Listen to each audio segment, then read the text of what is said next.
what I'm going to do is fix the tax system. For example, we have 1,000 trillionaires in America. Billionaires in America. And what's happening? They're in a situation where they, in fact, pay 8.2% in taxes.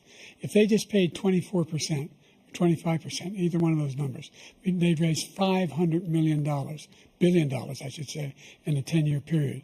We'd be able to wipe out his debt. We'd be able to help make sure that all those things we need to do, child care, elder care, making sure that we continue to strengthen our health care system, making sure that we're able to make every single solitary person eligible for what I've been able to do with the with the COVID, with dealing with everything we have to do with, look, if we finally beat Medicare.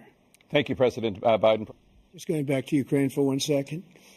We have an ocean separating us. The European nations together have spent $100 billion or maybe more than that, less than us.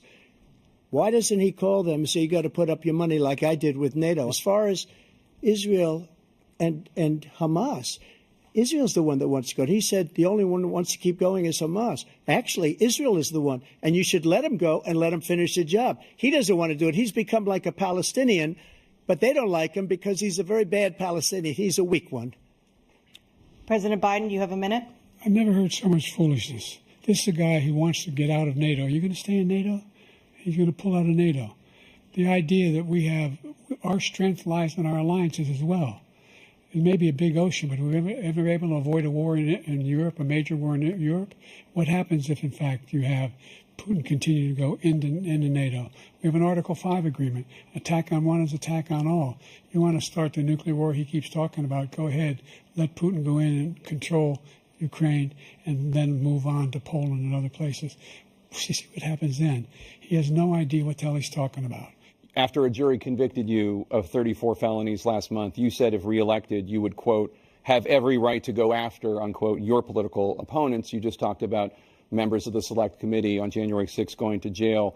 Your main political opponent is standing on stage with you tonight. Can you clarify exactly what it means about you feeling you have every right to go after your political opponents? Well, I said my retribution is going to be success. We're going to make this country successful again, because right now it's a failing nation.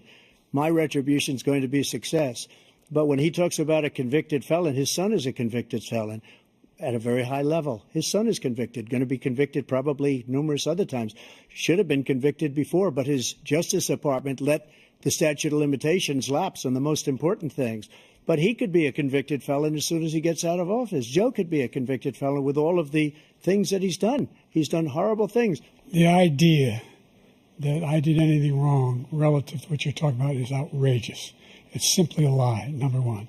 Number two, the idea that you have a right to seek retribution against any American just because you're president is wrong. It's simply wrong. No president's ever spoken like that before.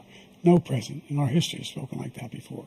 Number three, the crimes that you are still charged with, and think of all the civil penalties you have. How many billions of dollars do you owe in civil penalties? President Biden, you would be 86 at the end of your second term.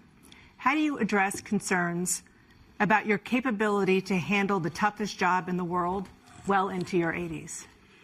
Well, first of all, I spent half my career being criticized as being the youngest person in politics. I was the second youngest person ever elected to the United States Senate, and now I'm the oldest. This guy's 3 years younger and a lot less competent. I think that just look at the record. Look at what I've done. Look how I've turned around the horrible situation he left me. As I said, 15 million new jobs, 800,000 manufacturing jobs, more investment in America, over billions of dollars in private investment in enterprises that we are growing. Former President Trump, to follow up, you would be 82 at the end of your second term. What do you say to voters who have concerns about your capabilities to serve? Well, I took 2 tests, cognitive tests. I aced them, both of them, as you know. We made it public. He took none. I'd like to see him take one, just one, a real easy one. Like go through the first 5 questions. He couldn't do it. But I took 2 cognitive tests. I took physical exams every year. And, you know, we knock on wood wherever we may have wood, that I'm in very good health. I just won 2 club championships, not even senior, 2 regular club championships. To do that, you have to be quite smart, and you have to be able to hit the ball a long way. and I do it. He doesn't do it. He can't hit a ball 50 yards. He challenged me to a golf match. He can't hit a ball 50 yards. I think I'm in very good shape. I feel that I'm as in good a shape as I was 25, 30 years ago. Actually, I'm probably a little bit lighter, but I'm in as good a shape as I was years ago. I feel very good. I feel the same. But I was willing to take a cognitive test. And you know what? If I didn't do well, I aced them. Dr. Ronnie Jackson, who's a great guy when he was White House doctor. And then I took another one, a similar one. And one of them said they'd never seen anybody ace him. Thank you. President Biden? You can see he is 6'5" and only 223 pounds, or 235 pounds. Well, you said 6'4", 200. Well, anyway, that's what anyway, just take a look at what he says he is and take a look at what he is.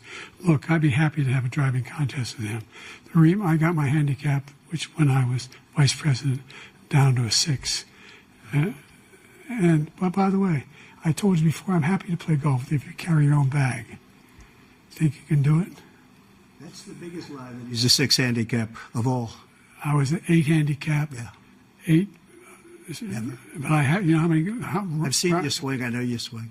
Hey, let's not act like children. President Trump, we're going to 21 turn. Let's not act like children.